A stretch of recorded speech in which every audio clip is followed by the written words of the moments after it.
Sensfor er en startup virksomhed, som udvikler og fremstiller transmittere til måling af tryk, temperatur og vakuum, som blandt andet anvendes i procesindustrien. Vi så helt klart et behov for at kunne svejse en sensor i og udvide vores produktportefølje på den måde.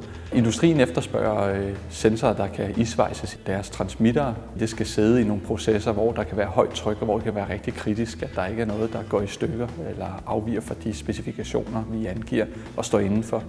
Og derfor så skal vi have fuldstændig styr på vores svejseproces. En helt udfordring det var at skulle lave en svejsning, som var så fin, at de kunne lægge den her lille sensor ind i deres måleinstrument. Og de ville egentlig teste 3 forskellige svejsemetoder, som kunne være lasersvejsning, eller plasmasvejsning, eller TIG-svejsning. Lasersvejsning var den oplagte lige nøjagtigt det her. Men problemet ved lasersvejsning er, at det ville være en opstilling, der ville koste 1-1,5 million kroner. Plasmasvejsning røg ud på grund af, at vi svejser ned i et lukket materiale, og plasmasvejsning er rigtig, rigtig god, hvis der er luft på bagsiden, og det er der ikke i det her tilfælde. TIG-svejsningen viser sig at være helt optimal. Den er billig, og den er præcis.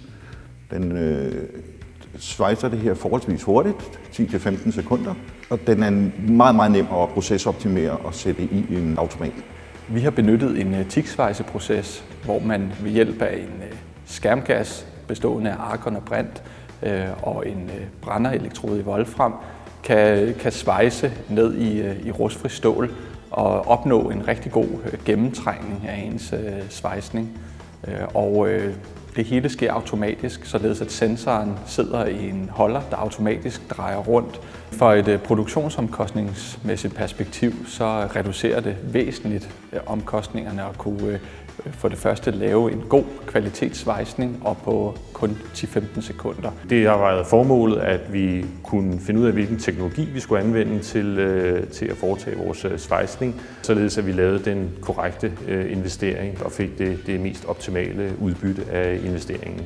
Og det har projektet lykkedes at komme frem til. Det naturlige følge af denne her proces, det er at automatisere den yderligere ud over det, vi allerede har gjort. Så det kunne fx være en robotfødning af emnerne til svejseprocessen.